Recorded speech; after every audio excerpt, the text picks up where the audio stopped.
Hi అండి, అందరికీ శాకంబరి కిచెన్కి స్వాగతం. శాకంబరి కిచెన్లో ఈరోజు ఒరిస్సా స్పెషల్ స్వీట్ చెనా పొడ ఎలా తయారు చేసుకోవాలనేది చూద్దాం.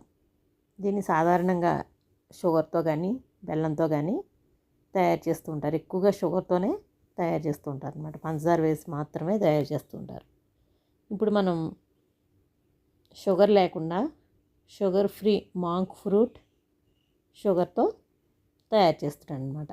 ఇది షుగర్ పేషెంట్లకు కానీ, వెయిట్ లాస్ అవ్వాలనుకునే వాళ్ళకి, డైట్లో ఉండే వాళ్ళకి, అలాగే షుగర్ ఇష్టపడి షుగర్ తినలేని వాళ్ళకి చక్కగా ఈ స్వీట్ చాలా ఇష్టంగా ఉంటుందన్నమాట. ఇప్పుడు దీనికి నేను 1.5 లీటర్ పాలను తీసుకున్నాను. లో ఫ్యాట్ మిల్క్ ఇది. మీ దగ్గర నిమ్మకాయ ఉన్నట్లయితే ఒక పెద్ద నిమ్మకాయ రసాన్ని తీసి నీళ్ళలో కలిపి ఈ పాలల్లో వేసి పాలని విరగొట్టచ్చు. నేను ఇప్పుడు వెనిగర్ వాడాను అనమాట. ఇక్కడ ఒక పావు కప్పు వెనిగర్లో ఒక హాఫ్ కప్పు నీళ్లు వేసి 2-3 సార్లు కొద్దిగా ఈ పాలల్లో వేసి నెమ్మదిగా పాలు విరిగేట్టుగా కలుపుకోవాలన్నమాట.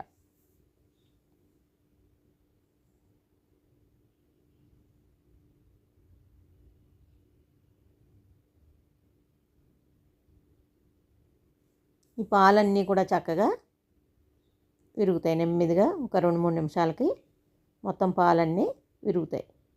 ఇప్పుడు ఈ విరిగిన పాలని ఒక క్లాత్లో అయినా వేసి మనం స్ట్రెయిన్ చేయొచ్చు. ఒక చిల్లుల గిన్నెలో కానీ, అలాగే చిల్లుల గరిటెతో కానీ తీసి సపరేట్ చేసుకోవాలన్నమాట.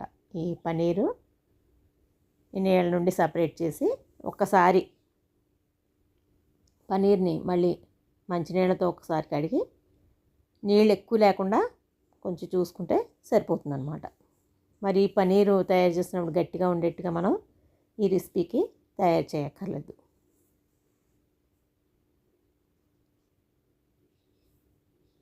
చూసారు కదా, పాలన్నీ విరిగాయి. ఇప్పుడు నేను ఒక చిల్లులు గరిటెతో మొత్తం అన్నీ కూడా ఈ పాలు విరిగంతా కూడా తీసి ఈ గిన్నెలో వేసుకున్నాను అనమాట.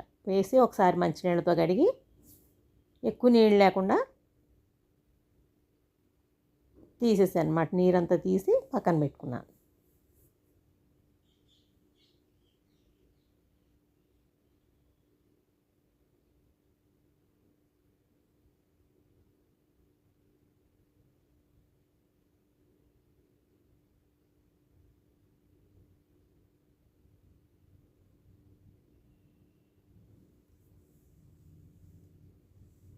ఈ షుగర్ మాంక్ ఫ్రూట్ షుగర్ అనమాట.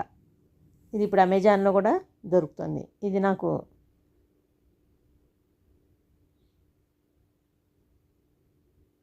3 చెంచాల నుండి 3 టేబుల్ స్పూన్ నుండి 4 టేబుల్ స్పూన్స్ వరకు ఈ కేక్కి పడుతుందన్నమాట. మాంక్ ఫ్రూట్ చూడడానికి మామూలు షుగర్ లాగా ఉంటుంది, కానీ చాలా టేస్ట్ షుగర్ లాగా ఉంటుందన్నమాట. ఎటువంటి వగరు, ఎటువంటి ఫ్లేవర్ లేకుండా చాలా బాగుంటుందన్నమాట. మనం టీలో కానీ ఈ షుగర్ని టీలో కానీ కాఫీలో కానీ వేసుకున్నా చాలా టేస్టీగా ఉంటుంది, బాగుంటుందన్నమాట.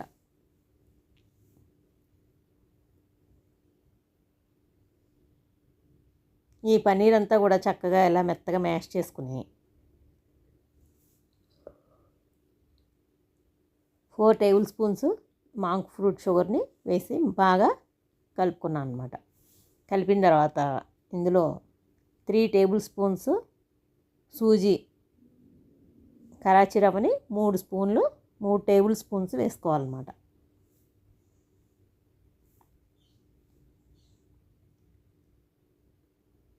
ఒక హాఫ్ స్పూను బేకింగ్ పౌడరు, ఒక పించ్ బేకింగ్ సోడా, 2-3 యాలకుల పొడి, 6-7 జీడిపప్పు చిన్న ముక్కలుగా చేసుకున్నవి, అలాగే కిస్మిస్లు ఒక 2-3 స్పూన్లు ముక్కలుగా చేసినవి, పిస్తా ఉంటే పిస్తా కూడా వేసుకోవచ్చు.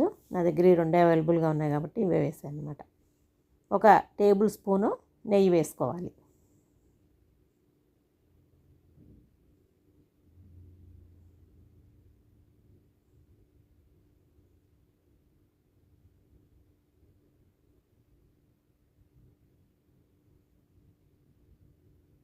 నెయ్యి వేసి ఇవన్నీ కలిసేట్టుగా మొత్తం చక్కగా కలుపుకోవాలన్నమాట.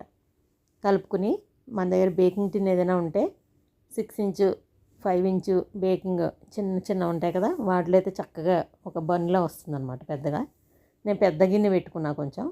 ఇది 1.5 లీటర్ పాలే కాబట్టి చిన్న కేక్ అవుతుందన్నమాట. నేను స్టీల్ గిన్నెలో బేక్ చేశాను దీన్ని.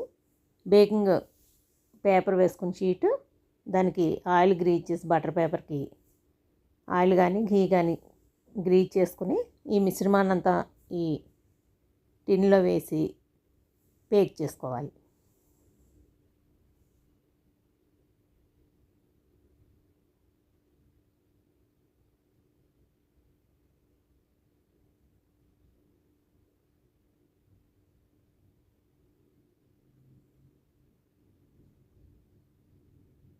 మొత్తం అంతా కూడా స్ప్రెడ్ అయ్యి చక్కగా సర్ది దీన్ని బేక్ చేయాలన్నమాట. ఇప్పుడు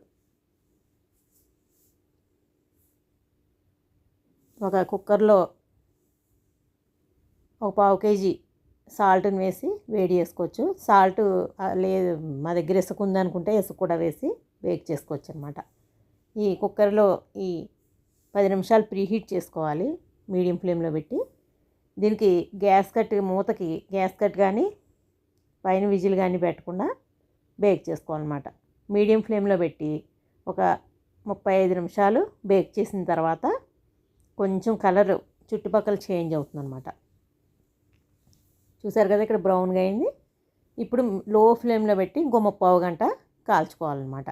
ఇది మామూలు కేక్, మనం పిండి కేక్ లాంటిది కాదు కాబట్టి కొంచెం టైం ఎక్కువే పడుతుందన్నమాట. చూసారు కదా పైన కూడా బ్రౌనిష్గా అయిందనమాట. మొత్తం 1.5 గంట పట్టింది నాకు ఈ చిన్న కేక్ తయారు చేయడానికి. ఫస్ట్ మీడియం ఫ్లేమ్లో 35 నిమిషాలు పెట్టాను, తర్వాత లో ఫ్లేమ్లో 30 గంట పెట్టాను అనమాట. 30 గంట అంటే అటు ఇటుగా చూసుకోవాలి. మొత్తం 1.5 గంట పట్టిందనమాట నాకు టైము. ఇది బయటికి తీసిన తర్వాత ఒకసారి కూలింగ్ ర్యాక్ మీద పెట్టి టర్న్ చేసుకోవాలన్నమాట. ఈ కేక్ని చేసి పైన బేకింగ్ పేపర్ తీసేసి కూల్ అయిన తర్వాత కట్ చేసుకోవచ్చు. వేడిగా తింటే ఒక టేస్ట్ ఉంటుంది, కూల్ అయిన తర్వాత వేరేగా ఉంటుంది అన్నమాట. టేస్ట్ ఇంకా బాగుంటుంది. చూసారు కదా ఇలా వస్తుందన్నమాట. ఈ రెసిపీ మీకు నచ్చినట్లయితే ఒక లైక్ చేయండి, షేర్ చేయండి, సబ్స్క్రైబ్ చేసుకోండి. అలాగే ప్రతి ఒక్కళ్ళు కూడా తిని చేసుకుని ఎలా ఉందో చెప్పండి. ఈ వీడియో మీరు అందరూ చూసినందుకు ధన్యవాదాలు. ఇది ఫ్రిడ్జ్లో పెట్టుకుంటే వారం 10 రోజుల వరకు చక్కగా చాలా టేస్టీగా ఉంటుందన్నమాట.